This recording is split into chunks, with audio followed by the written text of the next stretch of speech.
My dear brothers and sisters, today I want to speak to you about a subject that is not only deeply connected to our daily lives, but also something that modern psychology has emphasized in recent decades. Yet when we study it carefully, we realize that Islam has already provided us with guidance on this matter centuries ago. The subject is emotional intelligence. Now, many people with high emotional intelligence, those who are very aware of their own feelings and the emotions of others, can sometimes face a challenge. That challenge is overthinking. When emotional awareness becomes excessive, instead of serving you, it begins to work against you. A person may end up overanalyzing situations, constantly worrying about how others feel, or avoiding speaking up just to maintain harmony. And what happens? Slowly, they begin to lose authenticity. They begin to feel disconnected, not only from others, but even from themselves. What is emotional intelligence? Before we dive deeper, let's first clarify. What is emotional intelligence?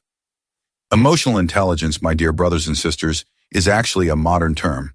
It's not something you will find directly in classical texts of the scholars or the Qur'an with that exact label. It is a concept that psychologists introduced a few decades ago to explain a very powerful skill in human interaction.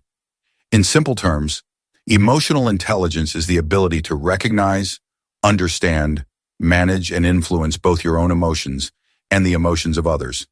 It's not just about being polite, friendly, or kind on the surface. That's only a small part of it. Emotional intelligence is much deeper. It is about being aware of how feelings, your own and those of others, affect thoughts, behaviors, and relationships. It is about understanding what triggers you, what calms you, what motivates you, and how you impact the people around you. Think of it this way. Emotional intelligence is like having a mirror inside your heart that shows you what is really going on within yourself, while also giving you a window to see and understand what is happening inside others. And brothers and sisters, this is something every Muslim, indeed every human being, needs in life. Why? Because life is filled with emotional ups and downs. The reality of human emotions. Every single person you meet has a different set of emotions, attitudes, experiences, and pasts. Some were raised in households of warmth and love. Others may have grown up in difficult circumstances. Some are naturally calm while others are quick to anger. Some are introverts, others are extroverts. Now imagine this reality. You get married and suddenly you must navigate not only your own emotions, but also the emotions of your spouse. Later you deal with your children, your parents, your in-laws, your relatives, your colleagues, your neighbors, even strangers in public places.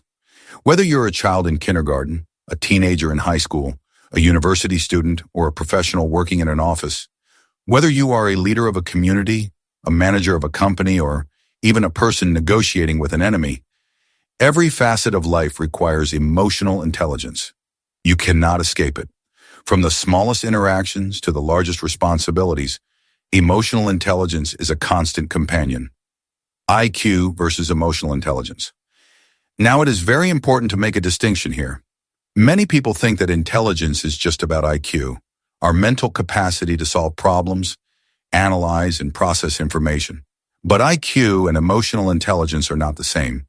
You can have the highest IQ in the world, but still fail miserably in relationships, in leadership, in parenting, and even in your connection with yourself. Why?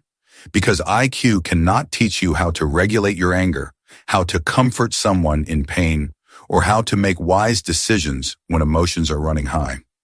That is where emotional intelligence becomes not only necessary, but even more important than IQ in many situations. Today, when companies are hiring, when leaders are chosen, one of the first qualities they examine is not only your technical skill, but your emotional intelligence. They want to know, are you aware of your strengths and weaknesses? Can you recognize what triggers you? Can you control and regulate yourself when emotions rise up suddenly? Can you take responsibility when your emotions get the better of you? Do you understand how others feel? Can you respond wisely to the emotions of people around you? This is not simple, my dear brothers and sisters. It is a complex skill that takes time, experience, mistakes, and effort to develop. And every person has different levels of emotional intelligence. Some are naturally gifted, others need to work harder. But what matters is that all of us can improve in it, inshallah. Learning from the Prophet now, one of the most beautiful ways to learn emotional intelligence is to study the life of our beloved Prophet Muhammad. There is a book I highly recommend called Enjoy Your Life by Dr. Muhammad Al-Arafi. This book takes the concept of emotional intelligence and beautifully links it with examples from the Seerah, the biography of the Prophet.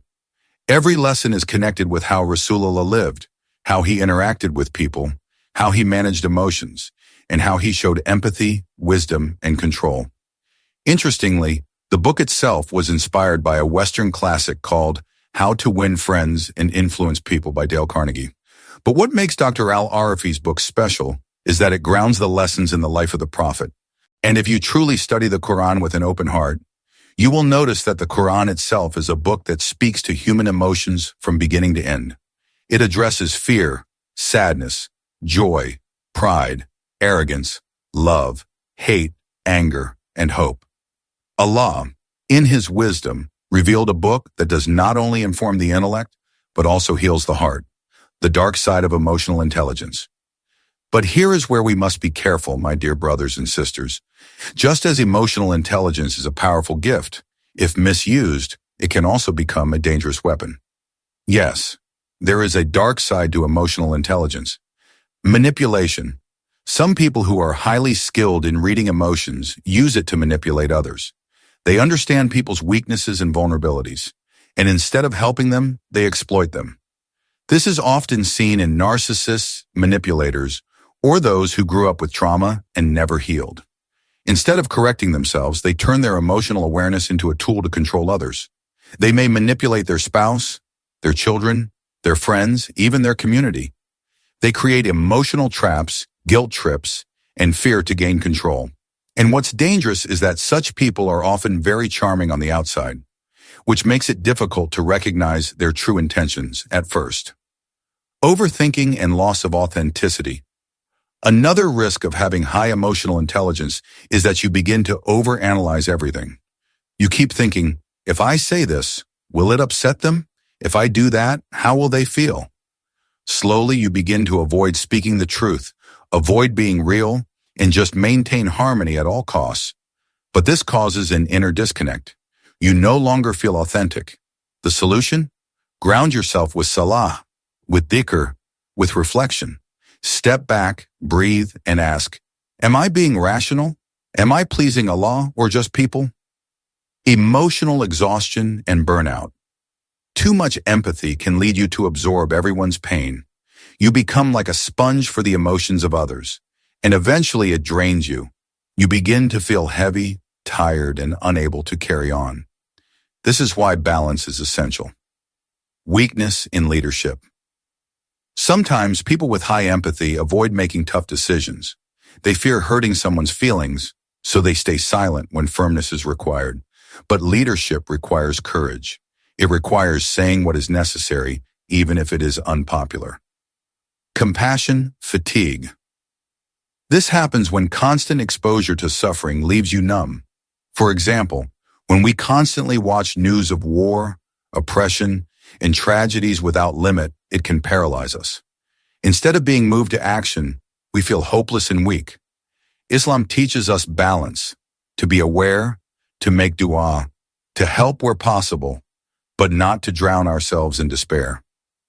Misinterpretation by others. Sometimes when you are emotionally intelligent, people may misinterpret your intentions. They might accuse you of manipulation when all you wanted was to understand. They might think you are being too sensitive. This is why clarity, sincerity, and balance are always needed. Balance, the prophetic model. In conclusion, my dear brothers and sisters, emotional intelligence is a gift, but like every gift, it must be used with balance. Islam teaches us that the perfect balance is found in the example of Rasulullah. He was fully self-aware, yet humble. He had immense self-control, yet he expressed his emotions with sincerity. He was deeply empathetic, yet he made firm decisions when necessary. His emotional intelligence was not for manipulation or personal gain. It was rooted in sincerity, mercy, and devotion to Allah. Allah says in the Quran, "Indeed, in the Messenger of Allah, you have a perfect example, For whoever hopes in Allah in the last day and remembers Allah much. Surah Al-Ahzab 33:21. At the end of the day, brothers and sisters, emotional intelligence in Islamic terms is nothing but good character. Akhlaq. And our Prophet said, I guarantee a house in the highest part of paradise for the one whose character is good and complete. May Allah make us among those who refine their character, balance their emotions, and follow the beautiful example of our beloved Prophet. Alhamdulillah.